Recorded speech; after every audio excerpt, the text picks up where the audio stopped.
quick video update. So I got all the wires, everything laid in.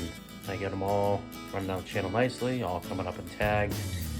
I got in my new panel with my new build switch, my new VHF. I still need to cut in the fish finder, putting a light switch panel next to that Coast Guard capacity sticker. Just sort of cleaning up, getting everything laid out to see what else I need. I'm going to be making sort of like my own stringer system across, because this thing was mounted, the top cap sitting on this. So I'm not sure if I'm going to chisel it out and just lay, it's 3/4 inch thick.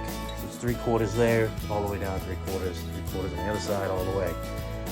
So I think I'm gonna run just 3/4 inch ply strips down there, down here, across, because I never had it, across the back, and glass them in and give myself a nice secure footprint to sit on for my ply. So then I can just, cut all that back and then feather it in.